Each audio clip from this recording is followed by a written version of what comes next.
তোমার আব্বু যে আল্লাহর কাছে চলে গেছে, আমি কি আর তোমার আব্বুর সাথে দেখা করতে পারবো না? আমার আব্বু তোমার কি হয়? নানা ভাইয়া। নানা ভাইয়ের সাথে দেখা করতে চাও? হ্যাঁ। আমি যদি তোমার আব্বুকে মোবাইল দিয়ে কল দেই, তাহলে কি তোমার আব্বু আসবে না? আর কোত্থেকে আসবে না? যে আল্লাহর থেকে। আল্লাহর কাছে কেউ গেলে তা আসতে পারে না। আমরা মিলে আসতে পারবো? তুমি কি যেতে চাও? না।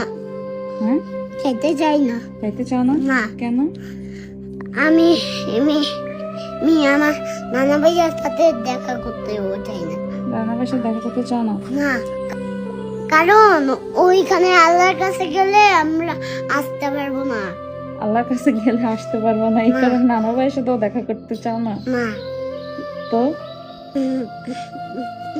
সেই কবে গেছে, তোমার আব্বুকে একটা আল্লাহর কাছ থেকে ফোন দাও।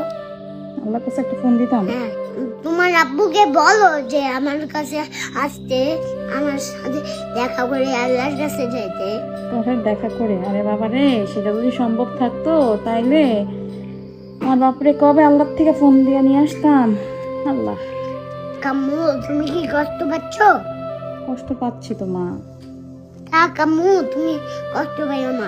আমি না তোমার ভাই বাবা। আমি তোমার বাবা? হ্যাঁ। তুমি আমার বাবা? হ্যাঁ। তোমার কষ্ট পাবো না? না। হ্যাঁ, না, কষ্ট আমি বড় হয়ে প্যান্ট পরবো। প্যান্ট পরে কি করবা? তোমাকে চাকরি করব, এরপরে তোমাকে অনেক কিছু খাওয়াবো। অনেক কিছু খাওয়াবা? হ্যাঁ। তাই? হ্যাঁ। তাই মন খারাপ করবো না? না। ভাইয়া, কি?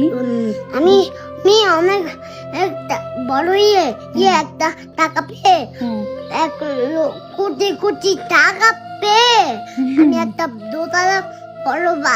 দোতলা বাস বানাবো। এরপরে কিনবো দোকান থেকে, এরপরে ব্যান্ড বলবো, এরপরে তোমাকে অনেক জায়গায় নিয়ে যাব, আর তোমাকে অনেক কিছু কিনে দিব। তাই? তুমি যা যা নিতে যাবা তা আমি কিনে দিব। আমি যা যা নিতে চাইবো তুমি তা কিনে দিবা? হ্যাঁ। তাই আমি আমার আব্বুর জন্য কষ্ট পাইতাম না? হ্যাঁ। না। তোমাকে তো এখন কি করতে হবে? তাও তুমি কষ্ট পাইও না। তাও আমি কষ্ট, মানে তুমি আমাকে এত কিছু কিনে দিবা তাও আমি কষ্ট পেতাম না? কষ্ট পাইও তো কোনো কারণ নাই, আমি তো আছি। এদিকে আয়, তুই এইসব কথা কই থেকে শিখছ? সবাই বলে আমি নাকি তোরা শিক্ষা দিই। এখানে আয় মা, বো, আব্বা, ও আব্বা, তুমি না বলছো তুমি আমার